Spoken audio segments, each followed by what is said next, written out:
यशोरुन्मिलितं येन तस्मै श्रीगुरवे नमः। गुरवे गौरचन्द्राय राधिकाय यैस्तदालये कृष्णाय कृष्णभक्ताय तद्भक्ताय नमो नमः। हरे कृष्ण चैतन्य प्रभु नित्यानंद, हरि अद्वैत गदाधर श्रीवासादि गौर भक्त वृंद। बोलो हरे कृष्ण कृष्ण कृष्ण हरे हरे, हरे राम राम राम हरे हरे। हरे कृष्ण कृष्ण कृष्ण हरे हरे, हरे राम राम राम हरे।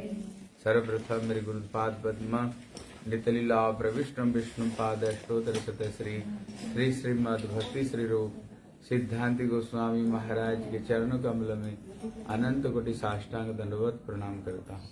तत्पश्चात मेरे शिक्षा गुरुपाद पद्म नितलीला प्रविष्णु विष्णु पाद अष्टोत्तर शत श्री श्री श्रीमद भक्ति वेदांत श्रीला नारायण गोस्वामी महाराज के चरणों सरोज में श्रद्धा पुष्पांजलि अर्पण करता हूँ। उपस्थित समस्त वैष्णव वैष्णवियों को यथा योग्य प्रणाम। हरे कृष्णा। हाँ, हम लोग श्रवण कर रहे थे जब व्यास देव जी ने भक्ति योग समाधि को तरह समाधिस्थ हुए, उन्होंने क्या देखा? संपूर्ण गोलोक वृंदावन को दर्शन किया। और जीव भगवान की शक्ति है, भगवान की शक्ति ये जीव है, लेकिन ये जीव साधारण नहीं है। जैसे कहते हैं ना, पिताजी का सारे गुण बच्चे में, भगवान के सारे गुण हमारे अंदर में भी है। लेकिन जीव भगवान की शक्ति तो है, लेकिन होते हुए भी वो माया की वशीभूत हो गया है, माया की कंट्रोल में आ गया। इसलिए गोस्वामी तुलसीदास जी दो उदाहरण दिया है। कहते ईश्वर अंश जीव अविनाशी, चेतन अमल सहज सुख राशि। जो जीव है ईश्वर का हम अंश है। जैसे भगवान चेतन, हम भी चेतन है। भगवान जैसे पवित्र, हम भी पवित्र है। हाँ, हमारे अंदर सारी शक्ति है। जैसे कहते ना, हनुमान के अंदर में सारी शक्ति थी, लेकिन उसको कोई याद दिलाए ना, फिर तो उनको सारी शक्ति की याद आती थी। उसी तरह हम कहते सो माया बस भय गोसाई, बंधिए मरकट कीट नाय। हम तो भगवान की शक्ति, हमारे अंदर बहुत शक्ति है, लेकिन अभी माया में वशीभूत होकर के बिलबिला रहे हैं। इसलिए कैसे वशीभूत होते हैं, उन्होंने दो उदाहरण दिया है। पहला उदाहरण दिया, जो तोते को जो पकड़ते हैं ना बहेलिया, वो क्या करते हैं, एक डंडा होता है, उसके अंदर गोल होता है, उसको ऊपर में एक कोई फल रख देते हैं, और तोता आकर के जब उसमें बैठता है ना, वो क्या होता है, घूम जाती है, वो डंडा घूम जाती है। घूमने पर वो तोता नीचे लटक जाता है। जब नीचे लटक जाता है, उसको क्या लगता है, जैसे मेरे हाथ को कोई पकड़ रखा, लेकिन उसको कोई नहीं पकड़ रखा। उस खुद लटक रहा है, लेकिन उसको लगता है मेरे कोई पकड़ रखा। फिर टे टे टे टे टे करना शुरू कर देता है, और बहेली आकर पकड़ करके फिर उसको पिंजरा में बंद कर देता है। दूसरा उदाहरण दिया बंदर। बंदर को बहेलिया कैसे पकड़ता है? बंदर को दूर से दिखा करके एक मटकी को मिट्टी में गाड़ देता है। वो मटकी का मुंह उतना बड़ा होता है जैसे उसका हाथ उसका अंदर में जा सकता है, उतना बड़ा। लेकिन उसको दिखा करके फल रख देगा। बंदर देखेगा, अरे फल रखा है, और जा करके पैर को नीचे छुपा रहे, पीछे छुपा रहेगा। वो बंदर छलांग लगा करके आएगा। आ करके क्या करेगा, उसका अंदर में हाथ घुसाएगा। जब घुसा करके फल को पकड़ लेगा, हाथ उसको ऐसे हो गया। पहले तो ऐसे था, अभी हाथ हो गया ऐसे। जब वो निकालने की कोशिश करेगा ना, और नहीं निकलेगा, और हाथ नहीं निकलेगा, लेकिन उसको ऐसे लगेगा मानो अंदर से किसी ने मेरे हाथ को पकड़ करके रखा, लेकिन उसको कोई पर नहीं पकड़ा है, वो खुद पकड़ के रखा है, उसको कोई पकड़ा नहीं, लेकिन लगता है जैसे मेरे किसी ने पकड़ करके रखा। इतने में बंदर तो टें करना शुरू कर देगा। वो बहेली आएगा, बांस गले में रस्सी डाल करके लेकर के बंदर नाच नचाएगा। देखा ना, बंदर को डंडे मार करके उसको ऐसे नचाता है।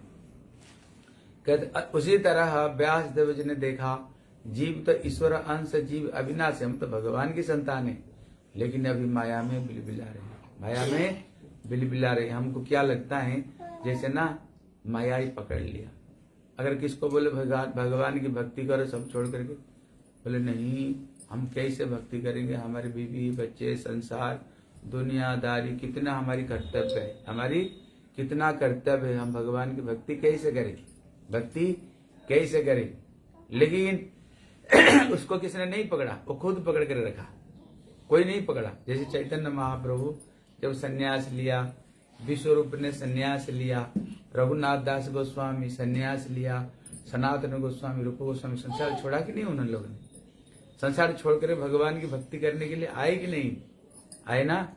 नरोत्तम दास ठाकुर राजा घर के बेटे, रघुनाथ दास गोस्वामी इतने संपत्ति, कहते जिनके घर में इंद्र की बराबर ऐश्वर्य, पत्नी अप्सर जैसे पत्नी, उसको छोड़ करके उन्होंने भगवान की भक्ति में आए। लेकिन हम छोटे मोटे चीज में फंस करके ना, हमसे बोले अगर भगवान की भक्ति करो, बोले नहीं हम कैसे भक्ति करेंगे, हमारे इतना कर्तव्य है ना, अभी माता जी है, हमारे पिताजी है, अभी हमारे पति है, अभी बच्चे है, इनका सबके सब रिस्पॉन्सिबिलिटी हमारे ऊपर में, अगर हम सब छोड़ देंगे तो संसार कैसे चलेगा, हमारी संसार घर गृहस्थ कैसे चलेगा। क्या तू छोड़ करके देख, अभी जैसे चल रहा है ना उससे बढ़िया चलेगा, उससे बढ़िया चलेगा। लेकिन हमको लगता है जैसे हमारी बगैर ये चलने वाले नहीं, एकदम ऐसे नहीं। जैसे जब एक सकट गाड़ी बैलगाड़ी चलता है ना, उसको नीचे कुत्ता भी चलता है, वो कुत्ता क्या सोचता है मेरी वजह से ही गाड़ी चल रही है उसको नीचे नहीं चलता है ना, वो सोचता है मेरी, लेकिन उसको खींच रहा है बैल, लेकिन ये क्या सोच रही, वो मेरी वजह से, ये बैलगाड़ी मेरी वजह से मैं ही चला रहा हूं ना। ठीक उसी तरह हमको लगता है अरे अगर छोड़ देंगे तो संसार क्या होगा, हैं। इसलिए श्री चैतन्य महाप्रभु शिक्षा देते, किसी उम्र में उन्होंने संसार छोड़ा, 26 साल उम्र में, पत्नी अभी अभी नई शादी हुई, घर में पहले पिताजी स्वर्गवास हो गए, पिताजी चले गए, उसको बाद में बड़े भाई भी विश्वरूप भी सन्यासी ग्रहण कर लिया, हैं। विश्वरूप घर, बुढ़ी माता पत्नी, पहले माताएं कोई घर से बाहर कोई नहीं निकलते थे, हैं, वो घर की काम ही करते थे। लेकिन इसी अवस्था में उन्होंने सब छोड़ कर गए। रघुनाथ दास गोस्वामी किसी अवस्था में छोड़, 2 भाई अथाह संपत्ति, हैं, अथाह संपत्ति, शादी हुई, उसी अवस्था में उन्होंने घर छोड़ कर गए सब के सब, और भगवान के भजन करने के लिए गए। क्या शिक्षा देते हैं, भगवान खुद कहते हैं जब कोई सब कुछ छोड़ करके मेरे भरोसा पर जब कोई भजन करने के लिए आते हैं, उसका पीछे, गुरुदेव कहते थे उसका जो पीछे, हम सोचते हैं ना हम छोड़ दिया था और पीछे कौन काम करेगा। भगवान कहते हैं 36 करोड़ कर्मकांडी ब्राह्मण को भगवान नियुक्त करके रखे, अगर कोई व्यक्ति सब छोड़ करके भजन करने के लिए आए तो उसको पीछे सारे काम को करने के लिए 36 करोड़ कर्मकांडी ब्राह्मण को नियुक्त करके रखे। देखो हमारे भक्ति वेदांत नारायण गोस्वामी महाराज किसी अवस्था में घर छोड़े, वो भी 26 साल में घर छोड़े। घर में ब्राह्मणी पत्नी, उनसे कम उम्र की होगी महाराज से, और उनके 2 बेटी। इसी अवस्था में गुरुदेव ने संसार को त्याग दिए, इसी अवस्था में। लेकिन हमारे कोई छोटी मोटी कोई चीज होगा ना, छोटी मोटी, अरे ये चीज को हम छोड़ करके साधु कैसे बन जाएंगे, हमारा आसक्ति लगा हुआ है, हमारी आसक्ति लगा हुआ, सोचते अरे हम नहीं रहेंगे करेगा कौन। नहीं भैया, करने वाले बहुत लोग हैं, करने वाले बहुत लोग। उसको छोड़ करके देखो, भगवान खुद कहते हैं जो काम पीछे छोड़ कर जाते हैं उस काम को मैं स्वयं करता हूँ, क्योंकि मेरे लिए आ गया, मेरे भजन करने के लिए आ गया ना, इसलिए सारे काम मैं करता हूँ, क्योंकि मेरे भजन के लिए वो आया है। इसलिए कहते हैं सर्वधर्मान परित्यज्य माम एकम शरणम व्रज अहम त्वं सर्व पापेभ्यो मोक्षयिष्यामि, मैं तुमको सारे पाप से मुक्त कर दूंगा। मां सोचो कोई चिंता मत करो, लेकिन हम चिंता करने लग जाते, हमारी क्या होगा, अगर छोड़ देंगे तो हमारी क्या होगा, हैं।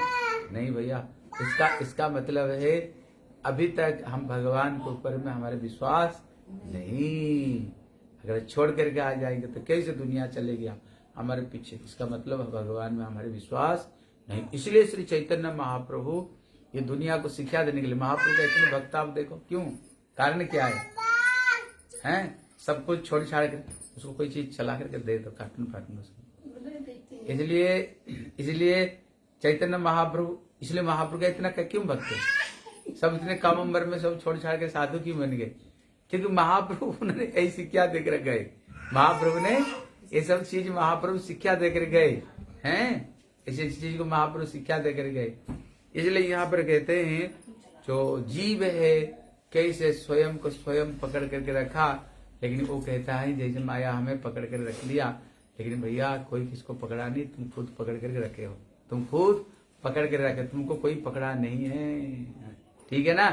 इसलिए क्या करना, भजिए राम सब काज विसारी, श्रुति सिद्धांत ये उरुगारी। समस्त शास्त्र यही जोर जोर से कहता है, भजिए राम सब काज विसारी, भगवान की भक्ति करो सारे काम को पीछे करके। मीरा को देखो, मीरा जी को सब कुछ छोड़ करके, सब कुछ छोड़ा तभी तो भजन किया ना, नहीं तो भजन कैसे करते? सब कुछ छोड़ कर ऐसे प्रभु की भक्ति की, देखो जाकर लास्ट में भगवान में ही, भगवान भी लास्ट में लीन हो गई जाकर के, मीरा जाकर के ऐसे भक्ति किया। तुलसीदास जी का तो जवानी अवस्था में पत्नी ने कठोर, उन्होंने वाणी भत्सन की, क्योंकि पत्नी बड़ी सुंदर थी। पत्नी जब घर छोड़कर पहुंच गई, कहाँ पर? पीहर पहुंच गई, अभी पीछे पीछे पीहर पहुंच गया, अभी पीछे पीछे पीहर पहुंच गया। इतने में पत्नी ने भत्सना की, बोले तेरे को शर्म नहीं लग रहा है? हैं? मैं अपना ससुर घर छोड़ करके 1-2 दिन के लिए पीहर आई तो पीछे पीछे मेरे आ गया है, पीछे पीछे तू आ गया, इतने तू आसक्त हो, जितने मेरे इस शरीर में आसक्त, अगर थोड़ा अगर भगवान के प्रति तेरे आसक्त होता, तेरा बेड़ा ही पार हो जाता। फिर थुतकार खा करके उसने संसार को छोड़ा। लेकिन बताओ संसार में कितने हम गाली गलौज नहीं सुनते, बताओ संसार का कितना डंडा हमारे ऊपर नहीं पड़ता, पति का, बच्चों का, सास की, ननंद की, ससुर की, सबका डंडा पड़ता है कि नहीं? हमारे ऊपर डंडा पड़ रहा है कि नहीं? सबका सेवा कर, सबके डंडा पड़ता है, लेकिन तब भी हमारे माया के प्रति हमारी आसक्ति नहीं, जितना बल्कि गाली गलौज मिलता है ना, उतना चिपकते जा रहे, उतना चिपकते जा रहे संसार में। इसलिए कहते श्री व्यास देव जी ने ये सब चीज को उन्होंने दर्शन किया। दर्शन करते क्या देखा? कृष्ण कृष्ण माया जीव यही तीन तत्व, माया मोह मायाबद्ध जीवेर अनर्थ, चित्कर्ण जीवेर कृष्ण भक्ति योग बोले, अनर्थ विनष्ट है कृष्ण प्रेम फले। इसलिए यहाँ पर कह रहे हैं, कहते ये अनर्थ सारे नष्ट कैसे होगा? ये अनष्ट नष्ट कैसे होगा? कहते अनर्थ विनष्ट है कृष्ण प्रेम फले। अनर्थ तभी नष्ट होगा जब हृदय में कृष्ण प्रेम जागृत होगा, जब भगवान के प्रति हम बढ़ते रहेंगे, भगवान के नाम कीर्तन भजन करते रहेंगे, ये माया धीरे धीरे धीरे धीरे अपने आप ये माया खत्म हो जाएगी। और होने पर क्या? यही तत्व नाम समाधिते पाइल अभ्यास। इसलिए श्री व्यास देव जी ने क्या, उन्होंने जब समाधिस्थ हुए, समाधिस्थ के द्वारा उन्होंने भगवते भक्ति योग करिला प्रकाश, तब उन्होंने ये श्रीमद् भागवत ग्रंथ में विशेष कर भक्ति योग को स्थापन किया। इसलिए गुरुदेव कहा करते थे, गुरुदेव कहते थे देखो ये गुरुदेव का विशेष भाव है। कल श्री नारद जी कहते हैं व्यास देव, देखो व्यास तुम एक चीज विशेष करके वर्णना नहीं किया। बोले कौन सा चीज वर्णना नहीं किया? तुम वर्णना ये नहीं किया, भगवान भक्त तो भगवान को भक्ति करते हैं, भक्त भगवान की सेवा करते हैं, लेकिन तुमने ये लिखा है भक्त इतना भक्ति भगवान को करता है, स्वयं भगवान भक्तों को भक्ति करते हैं, लिखा है? बोले नहीं लिखा। दुनिया तो भगवान की सेवा करते हैं, लेकिन भगवान इतने भक्तों का प्रेम में वशीभूत हो जाते हैं। देखो जैसे कृष्ण दोस्तों को सेवा करते हैं, कृष्ण माँ यशोदा की सेवा करते हैं, कृष्ण स्वयं ब्रज गोपियों की जब रासलीला कर रहे थे, रासलीला करते करते कृष्ण कहते गोपियां क्या थक गई हो, थोड़ा प्यार दबा दूं, शरीर से पसीना बह रहा है। कृष्ण अपना दोपट्टा से गोपियों की पसीना को पोंछ रहे हैं। जो एक आंख में काजल लगा करके आए थे कृष्ण, उनको दूसरे आंख में काजल पहना दिए। जो गले की जो हार को कमर में, कमर की करधनी को गले में पहन लिया था, कृष्ण उनको सही कर दिया है। जावट में कृष्ण क्या किया? जब उनने बंसुरी बजाई, जब राधा रानी भागते भागते आई, देखा राधा रानी के सारे श्रृंगार है, लेकिन प्यार में केवल आलता नहीं, कृष्ण क्या करते हैं, उसका रस को, जाबक रस को लेकर के राधा रानी के चरण में अलता लगा देते हैं, अलता लगा देते हैं। इसलिए कभी तुमने ये लिखे हो, भगवान भी भक्तों का प्रेम में इतने वशीभूत हो जाते हैं, भगवान उल्टा भक्तों की सेवा करने लग जाते। तो लिखे हो? बोले लिखा नहीं। बोले तभी तो तुमको शांति नहीं मिला। अगर शांति बना चाह तो ये चीज को लिखो, भगवान कैसे भक्तों का प्रेम में वशीभूत होकर उनकी चरण की सेवा करते, तब तुमको शांति मिलेगी। तो उन्होंने भागवत में उन्होंने यही चीज को वर्णना किया है। मैया जसोदा कैसे उखल में बांधती है, कैसे कृष्ण की कान मोल देती हैं, कैसे उनको उठाती है, बैठा देती हैं, ये सब चीज को उन्होंने। और कृष्ण सब जगह में एक प्रतिज्ञा किया। कौन कौन सा प्रतिज्ञा था? जी यथा माम प्रपद्यन्ते ताम तथैव भजामि। जो मेरे को जितना भजन करता है मैं उसको उतना भजन करता हूँ। लेकिन जब उन्होंने गोपियों के प्रेम को पास में आए, बस कृष्णा बोले, हे गोपियों, ब्रह्मा जैसे परमायु लेकर के भी कभी तुम्हारी ऋणी से मैं ऊर्णी नहीं बन सकता, ऊर्णी कभी नहीं बन सकता हूँ, क्योंकि तुम लोगों ने मेरे लिए पति, पुत्र, भाई, बंधु, परिवार सब तुम लोगों ने त्याग दिया। इसलिए गुरुदेव कहते थे, जो कृष्ण गीता में बोले, जो सर्वधर्मान परित्यज्य माम एकम शरणम व्रज, सब कुछ छोड़ करके मेरे शरण में आओ। किसको ऊपर में दिखता है?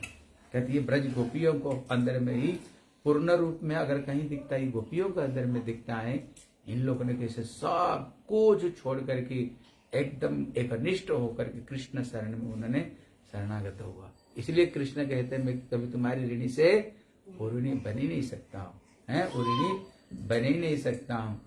बोले इसको अगर लिखोगे ना तुमको शांति मिलेगी। तब उन्होंने भागवत ग्रंथ में लिखा, और लिख करके उन्होंने राधा रानी प्रेम की, गोपियों की प्रेम को उन्होंने झंडा को वहां पर स्थापन किया। विशेष करके राधा रानी का जो प्रेम में है, प्रेम को है वहां पर अनयाराधित अनुनम भगवान हरिश्वर। इसलिए जब रासलीला से अंतर ध्यान हो गए, कृष्ण राधा रानी को लेकर के जब ढूंढ रहे थे, ढूंढते ढूंढते क्या देखा, कृष्ण का दोनों चरणों के बीच में एक छोटी सी चरण चिन्ह है, जिसको देख करके देखो यही गोपी ही कृष्ण को सर्वोत्तम रूप में आराधना किया। उसका दूसरा अर्थ होता है नहीं,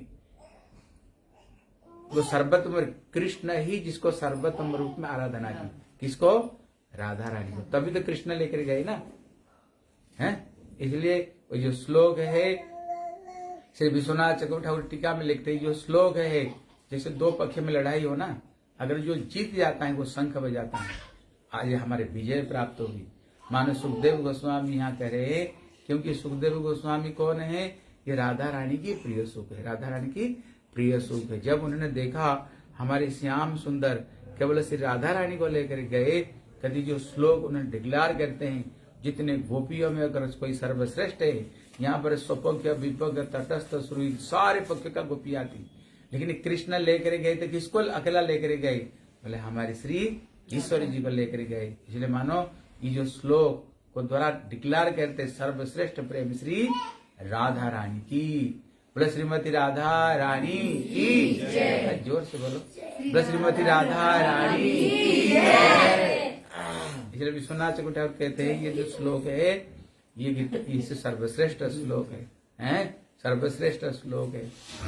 इसलिए जहां पर उद्धव जी भी प्रार्थना करते हैं क्या?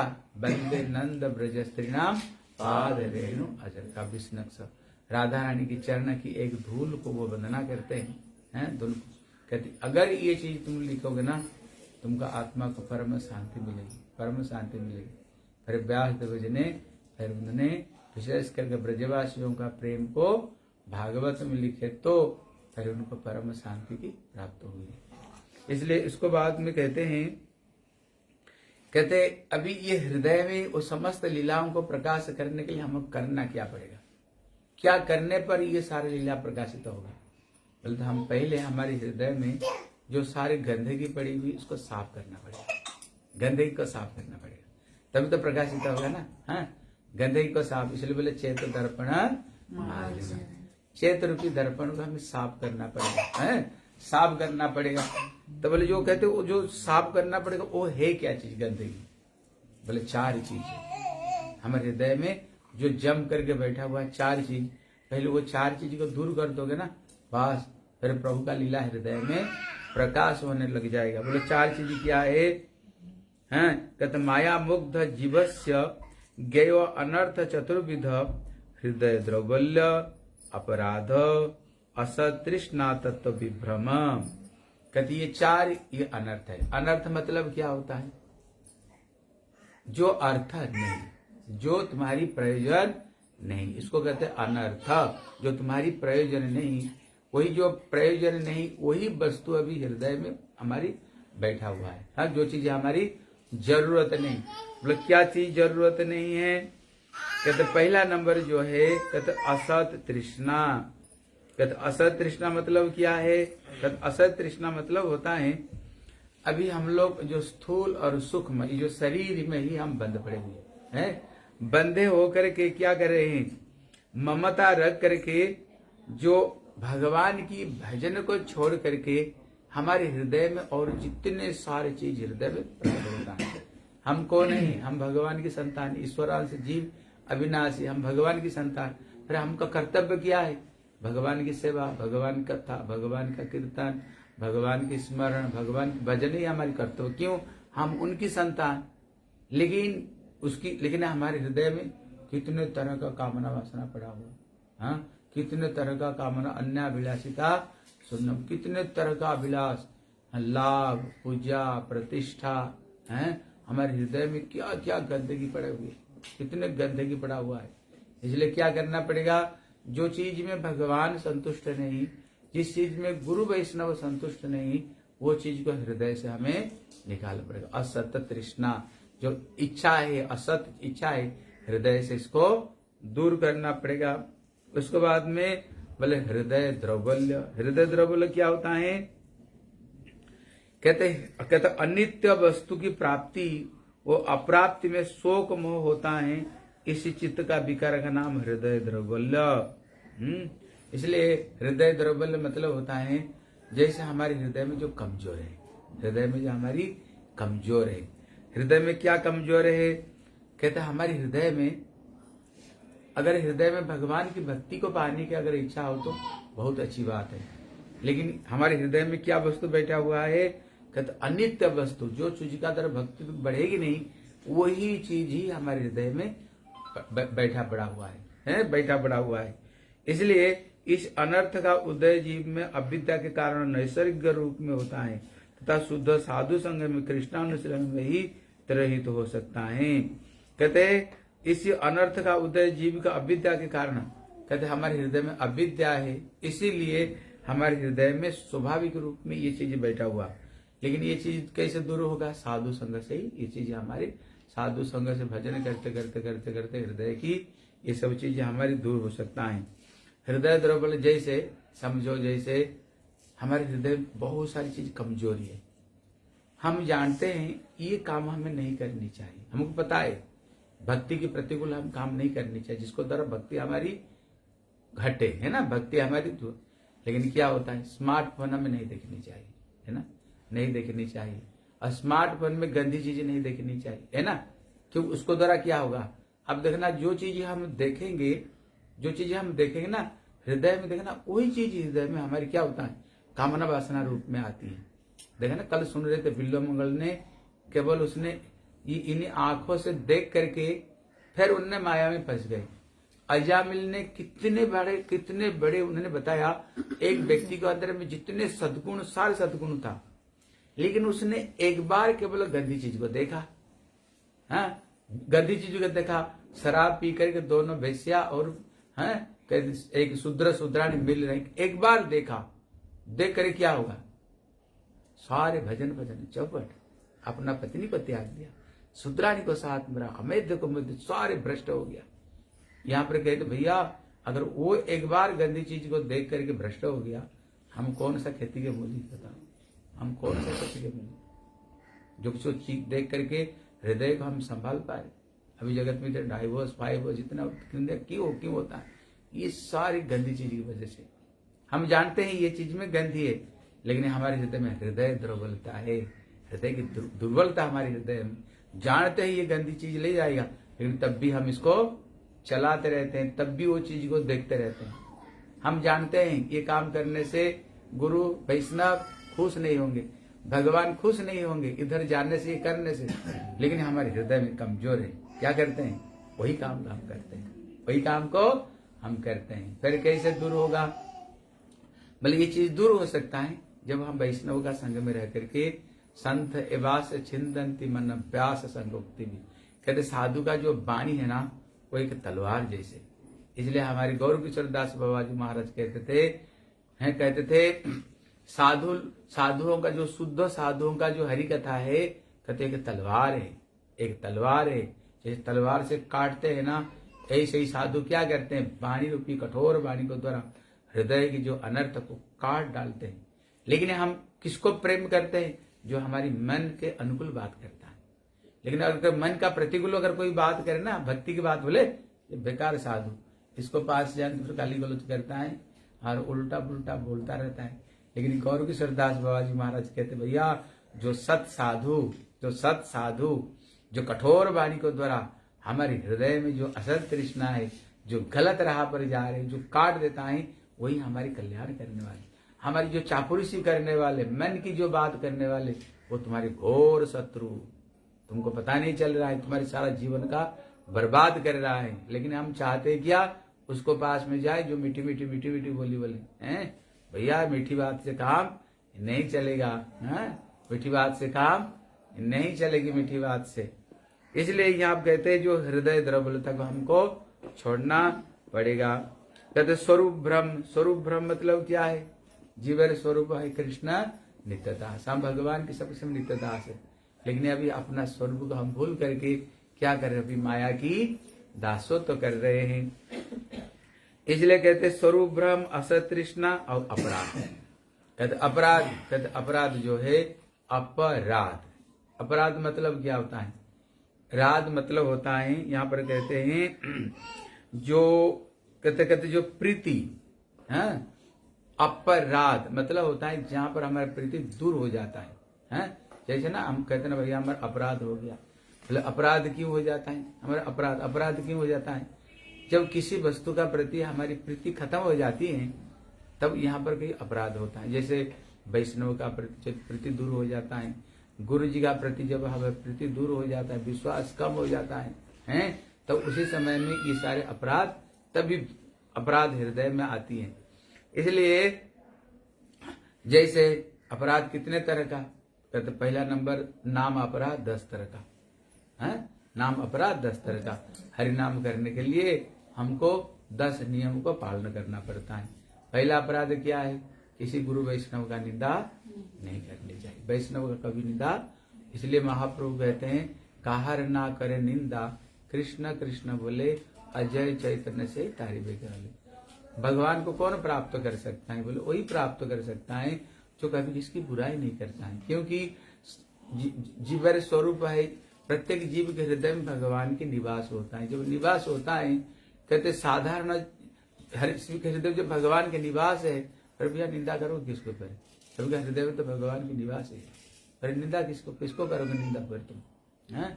इसलिए कहर ना कर निंदा, जो कभी निंदा नहीं करता है, हर समय भगवान का नाम लेता है।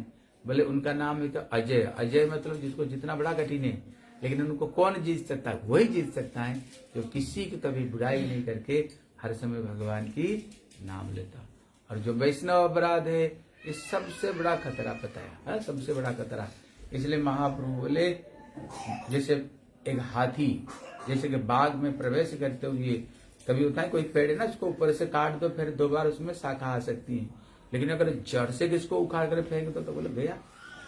कहती जो वैष्णव अपराध है, जब हम किसी वैष्णव का बुराई करते हैं, कहते हृदय तुम्हारी सूख जाएगी।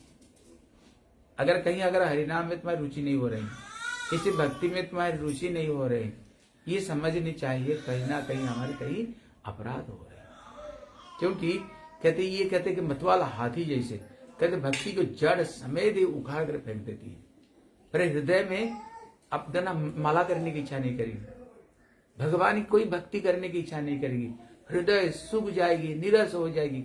समझनी चाहिए कहीं ना कहीं हमारी अपराध हो रहा है, तभी हरिनाम भजन में हमारी रुचि नहीं हो रही।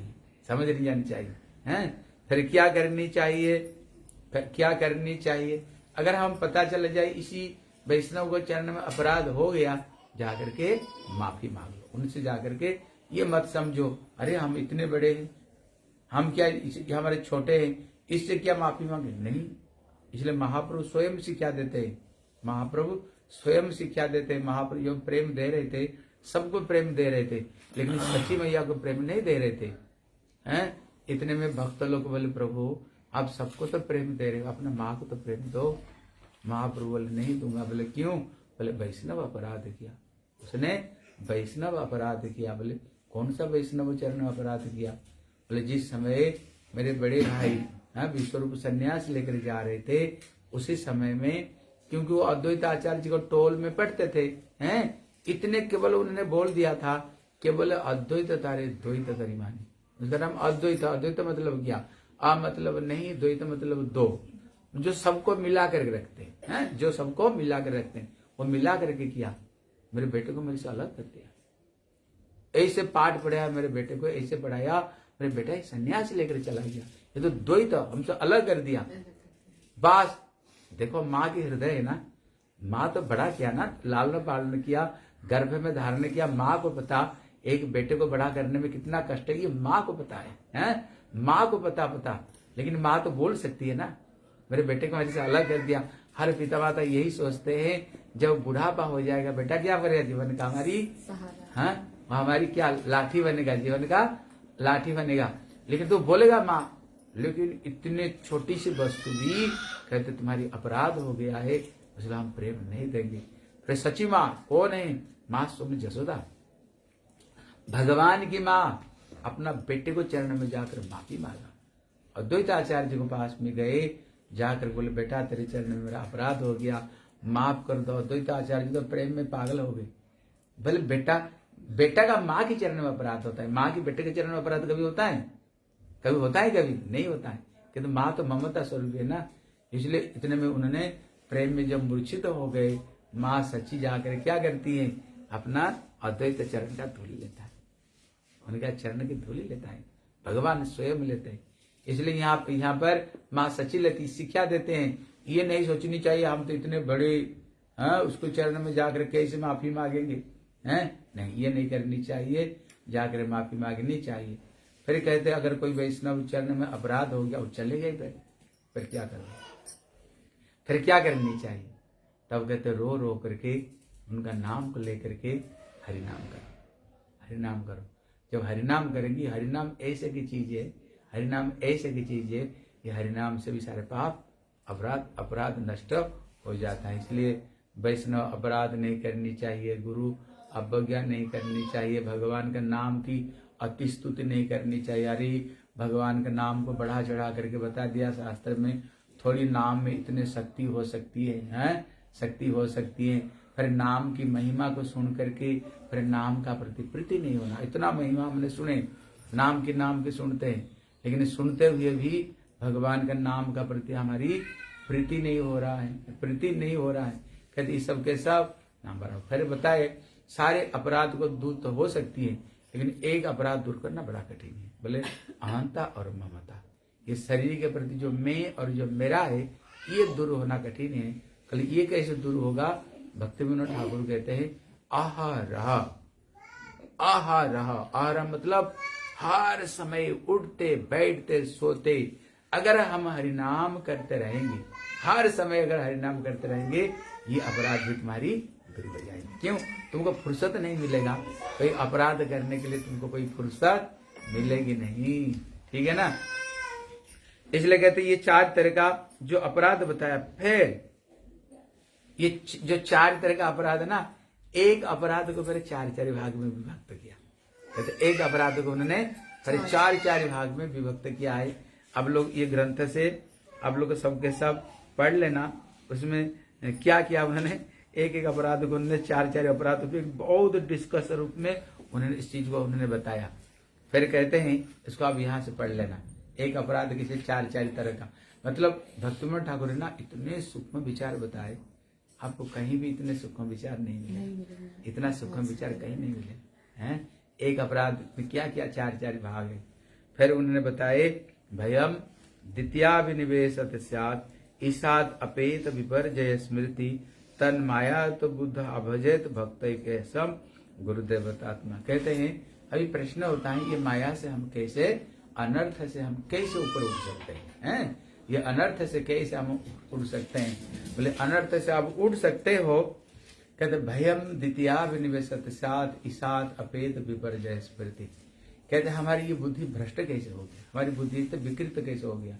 बोले हमारे द्वितीय अभिनिवेश, द्वितीय अभिनिवेश मतलब होता है हमारी जो प्रथम अभिनिवेश है जीवर स्वरूप है कृष्ण नित्यदास।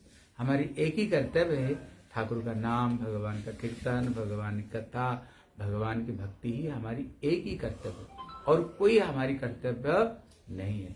अब देखो हनुमान जी दिन भर भक्ति करते हैं ना, रूप गोस्वामी, सनातन गोस्वामी, उन्होंने क्या करते हैं बताओ? उन्होंने तो सब कुछ छोड़ छाड़ करके आए जगत में। देखो जिन लोगों ने प्रभु की भक्ति किया, जगत तो उनकी जय जयकार है, उनकी तो जगत में पूजा क्यों हो रही बताओ? क्यों जगत में इनकी पूजा हो रही? इन लोग तो पूरा परिवार, सारा दुनिया उन्होंने परित्याग किया। एक तरह से देखोगे तो उन लोगों ने अपराध किया है। रघुनाथ दास दो उनको भाई पिताजी थे, हैं जेठा और ये थे, उनको त्याग किया, पत्नी को त्याग किया, माँ की सेवा को त्याग किया। नरोत्तम दास ठाकुर राजा के घर के बेटे थे, उनने इनको त्याग दिया। स्वरूप सनातन राजा थे, उनको त्याग दिया। एक साधारण लोग देखने के लिए क्या लगता है, इन लोगों ने सबको त्याग दिया। पाप किया कि नहीं? किसका सेवा नहीं किया, सबको अंगूठा दिखाया। जिन लोगों ने उनको जन्म दिया, लाल न पालन किया, उनको लास्ट में अंगूठा दिखा करे सब छोड़कर भजन किया था। और क्या किया उन्होंने? क्या भजन? लेकिन जगत में इनके फिर जय जयकार क्यों हो रहे हैं? सारा दुनिया इनकी पूजा क्यों कर रहे हैं? कारण है जब भी देखता है सब कुछ त्याग दिया है, लेकिन जब भगवान की शरण में आ गया है, कहते हैं सर्वात्मनाजम शरणम शरणम कथम कुंदम परिहर्त कर्तव्यम। एकादश में बताया जगत में आने पर 5 ऋणी से तुमको मुक्त होना पड़ेगा। तुमको एक देवता का ऋणी, एक पिता माता के ऋणी, हाँ, एक राजा ऋणी, एक परिवार के ऋणी, हैं, एक देवता ऋणी, ऋषि ऋणी, सब ऋणी से मुक्त होनी चाहिए तुमको। कहते हैं पिता माता की इतना ऋणी है, पिता माता की इतने ऋणी किसी जीवन में भी तुम चुका नहीं सकते। अब लोग तो बच्चा जन्म दिया है ना, आपको पता होगा माँ जब पेट में बच्चे को धारण करता है कितने प्रसव पीड़ा कितना, फिर कितना रात सोते नहीं, मुंह की खाना निकाल करके बच्चों को खिलाती।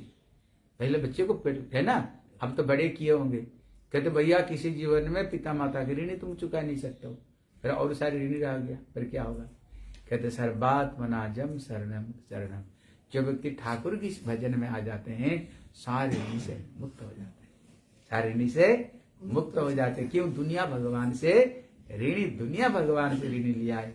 जब उनकी तुमने सेवा कर दिया सारे ऋणी से मुक्त हो जाते। ये चीज को हमको विश्वास करना पड़ेगा। जब हम ठाकुर की भजन में आए सारे ऋणी से हम अपने आप मुक्त हो गए, नहीं तो कभी किसी ऋणी से मुक्त नहीं हो सकता हो। इसलिए यहाँ पर कह रहे हैं जब हम भगवान की भक्ति को भूल जाते फिर विपर्जय स्मृति, हमारी जो बुद्धि है वो विपर्जय भ्रष्ट हो जाता है। भ्रष्ट होकर क्या करते फिर संसार चक्र में बैठते रहते। फिर निकलेंगे कैसे? बोले निकलने का उपाय है बुद्धम आभजेत। जो बुद्धिमान व्यक्ति है, कहते जो चतुर व्यक्ति वो क्या करता है, फिर कहते भगवान की भजन करता है। कहते भक्ति कैसे करे? बोले भक्त ऐसम गुरुदेव तात्मा। और गुरु जी की शरण में, गुरु जी की चरण में तुमको शरणागत होना पड़ेगा।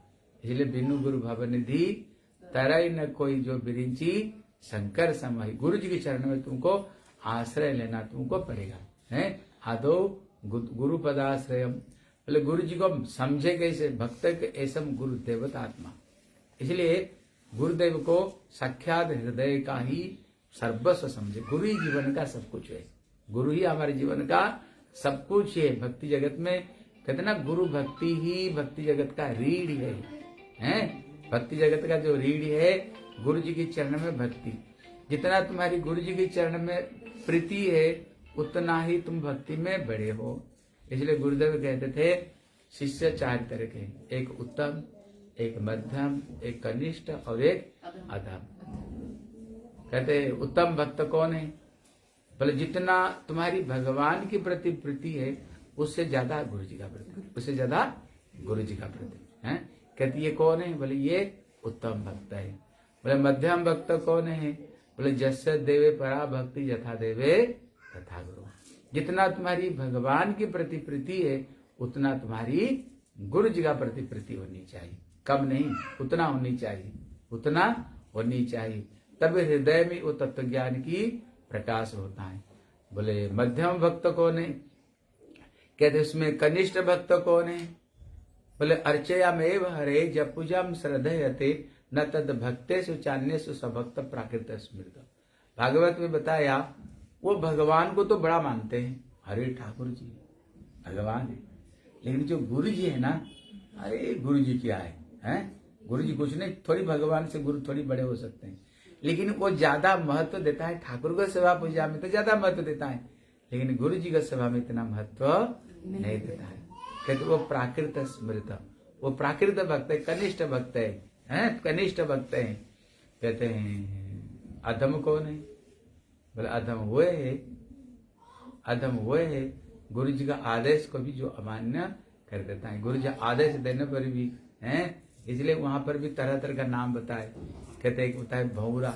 भौरा मतलब गुरुदेव अगर कोई बात बोलते हैं, जैसे भौरा गुनगुन गुनगुन करता है ना, गुरुदेव बोले बेटा ये काम को कर दो। बोले गुरुदेव बोले बेटा जाओ तो उसको बुला करके ले आ। बोले गुरुदेव अगर वहां गए वो मिला नहीं तो फिर क्या होगा? वो मिला नहीं तो क्या होगा? है इसलिए गुरुदेव बोले बेटा देखो तो बाहर बारिश ही हो रही है। बोले गुरुदेव बारिश नहीं हो रही। बोले तेरे कैसे पता? तू तो घर में सो रहे हो। बोले गुरुदेव एक बिल्ली आई ना बाहर से, वो गीला नहीं हुआ था। इससे पता चल गया बाहर बारिश हो ही नहीं रही है। इसलिए बाण, बाण मतलब होता है जैसे किसी बाण को मारो, तीर बड़ा तेज से जाता है। ऐसे कुछ शिष्य होता है, गुरुदेव कोई उपदेश दे रहे, सुने तो है नहीं, भाग करके चला गया। थोड़ी देर बाद में सोचा अरे गुरुदेव क्या बोले तो सुना ही नहीं मैंने। फिर वो दोबारा वापस आती, उसे 4-5 ऐसे नाम बताया है। इसलिए कहते गुरु देवतात्मा, जो गुरु जी को अपना देवता अपना आत्मा मान करके क्या करना पड़ेगा? गुरु जी के अनुगत्य में फिर जब भगवान की भक्ति करते हैं फिर क्या होता है? फिर जीव ये माया से धीरे धीरे धीरे धीरे ये माया से फिर जीव मुक्त होकर के भगवान की चरण की सेवा प्राप्त करता है। इसलिए कृष्ण छाड़ी जीव कहिलो अन्याभिनिवेश ताई तार विपर्जय स्मृत्यार क्लेश। कहते बुद्धि खराब क्यों हुआ? बोले कारण है कृष्ण छाड़ी जीव कहिलो अन्याभिनिवेश। कहते जीव कृष्ण को छोड़ करके जो दूसरा जो अभिलाष किया है उसी से ही माया की उसका बुद्धि विपर्जय हुआ। सदगुरु आश्रय करी कृष्ण के पास आए, अनन्य भजन करे पाए कृष्ण पासे। कहते कृष्ण को कैसे प्राप्त कर सकते हैं? बोले सदगुरु आश्रय करी कृष्ण कृपा से, सदगुरु का चरण आश्रय करते हुए कृष्ण की भक्ति करके अनन्य भजन करे पाए कृष्ण पासे। इसलिए भक्ति कैसे करना पड़ेगा? अनन्य एकांत भक्ति होनी चाहिए। कल बता रहे थे ना भाई, अनन्य भावे न भक्ति कुर्बंती जो दृढ़ा। भगवान की भक्ति अनन्य भक्ति होनी चाहिए, बहुनिष्ठ भक्ति भगवान की नहीं होनी। एक तो गुरु जी के चरण में अनन्य भक्ति, फिर ठाकुर जी के चरण में भी अनन्य भक्ति। कल कथा सुना रहे थे ना, क्या कथा सुना रहे थे? एक संत गए द्वारका गए, राधा कुंड में भजन करते थे। देखो गुरु जी कथा सुनाते थे। राधा कुंड में भजन कर इच्छा करता था कभी द्वारका थोड़ा घूम आए। कोई ब्रजवासी बोले चलो द्वारका चलो, खर्चा पानी की चिंता नहीं, बोले घूम आए। लेकिन वहां पर क्या क्या छाप लगा करके आ गया, शंख चक्र गदा पद्म की छाप। गया तो गया, छाप लगाया। कहते शंख चक्र गदा पद्म चिन्ह कहा, ये वैकुंठ भक्तों का चतुर्भुज था ना वैकुंठ के सारे। आकर के जब फिर राधा कुंड में भजन के लिए बैठा, भजन में राधा रानी और हृदय में नहीं आई। किसी तरह से पहले जो मस्ती आती थी, एकदम मन राधा जी की चरण में लगी जाती, अनुभूति सारी खत्म हो गया। बोले हे राधे क्या हो गया, मेरे मन आपके चरण में लग क्यों नहीं रहा है? बोले इसी जीवन में और मेरी कृपा तेरी प्रति नहीं होगी। मेरे चरण में क्या कमी, तू मेरे चरण छोड़ कर गया तो गया, कोई बात नहीं, लेकिन दर्शन किया ठाकुर को, फिर तुमने क्या लगा कर गए? छाप लगा कर गए। मतलब पूरा ये छाप लग गया, अभी तुम मेरे भक्त है ही नहीं, तुम अभी मैं तेरा भक्त नहीं हो। इसलिए इसी जीवन में मेरी कृपा। फिर एक रणबाड़ी है जहां पर हमारी है ना, जहां पर सूरज कुंड है उसको पास में, फिर उन्होंने वहीं पर गए। अभी भी वहां पर साल में बहुत बड़ा मेला होता है, बड़े बड़े साधु लोग आते हैं। वो बड़े ब्रज का बड़े प्रसिद्ध संत थे। अभी बड़े बड़े साधु लोग आते हैं, वहां पर मेला लगता है, वहां पर फिर वहीं पर जाकर उन्होंने अपना प्राण को त्याग दिया। इसलिए भक्ति हमारी होनी चाहिए, अनन्य भक्ति होनी चाहिए। सबको आदर करो, सबको अनादर नहीं करनी चाहिए, लेकिन हृदय में तो केवल एक ही इच्छा है, क्या है? राधे तेरी चरण की ब्रज धूल जो मिल जाए।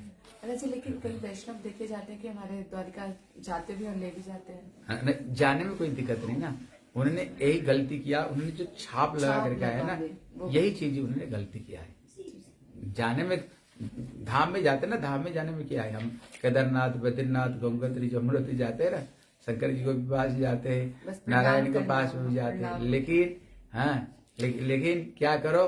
हाँ, क्या करो? सबसे एक ही चीज प्रार्थना करो। जैसे उदाहरण देते हैं, ब्रज गोपियां भी तो कात्यायनी की पूजा की थी कि नहीं? कात्यायनी पूजा की, कात्यायनी महामाई महाजोगिन नदीश्वरी नंद गोप सुतम देवी पति में कुरुता नमो।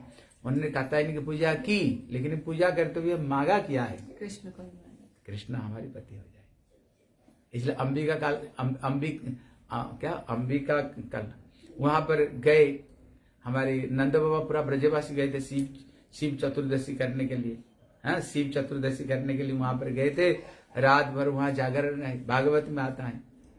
हाँ, वहां पर भी गए उन्होंने। हाँ, अभी कल वहां पर शंकर जी को फिर ऊपर गए, फिर वहां क्यों गए? आशीश्वर महादेव है, फिर वहां पर परिजन बाबा, उनको भी पूजा की। बोले क्यों? कृष्ण हमारे घर में जैसे भगवान बेटे बन करके आए। इसलिए देखते हैं, इसलिए देखते हैं, हम देखते हैं ब्रज में ब्रजवासी लोग इधर उधर देवादी को पूजा की, लेकिन जो पूजा की है, क्यों की? कारण है कृष्ण चरण में हमें भक्ति दो। जैसे नरसिंह भगवान, तो मेरे को प्रश्न किया था, तो हमारे वैष्णव को प्रश्न किया था, बोले भैया तुम तो एकनिष्ठ भक्ति करते हो, फिर नरसिंह चतुर्दशी क्यों करते हो? फिर रामनवमी फिर क्यों कर रहे हो? तुम तो एकनिष्ठ कृष्ण के भक्त हो, फिर रामनवमी नरसिंह चतुर्दशी फिर क्यों करते हो? फिर तुम्हारी एकनिष्ठ में हानि नहीं होता है? बोले नहीं, जब हम नरसिंह देव को पूजा करते हैं, भावना क्या? कृष्ण भक्ति को भी बाधा नहीं आए। और दूसरा है, हे नरसिंह देव, अब हमारे पर कृपा करो, हे भगवान राम हमारे ऊपर में कृपा करो, हमारी जैसे निष्ठा की कृष्ण को चरण में निष्ठा हो, कृष्ण की चरण में हमारी निष्ठा, कृष्ण चरण में हमारी निष्ठा हो। इसी भाव को लेकर के हम जो दूसरे अवतार का तिथि रामनवमी पालना करते हैं, इसलिए करते हैं हमारी कृष्ण चरण में जैसे प्रीति निष्ठा हो, राधा जी की चरण में हमारी निष्ठा हो। इसलिए उद्देश्य हमारे क्या है? हमारी भक्ति पुष्ट होने के लिए। फिर वहां पर कोई दोष नहीं। हाँ, निताई गौर प्रेमानंदे हरि हरि बोल। फिर कल सुनेंगे। वांछा कल्पतरुभ्यश्च कृपा सिंधु भैवच पतितानां पावनेभ्यो वैष्णवेभ्यो नमो नमः। हरे कृष्णा कृष्णा कृष्णा हरे हरे, हरे राम राम राम हरे हरे, हरे कृष्णा कृष्णा कृष्णा हरे हरे, हरे राम राम राम हरे हरे। निताई गौर हरि बोल, हरि बोल, हरि बोल, हरि बोल। निताई गौर हरि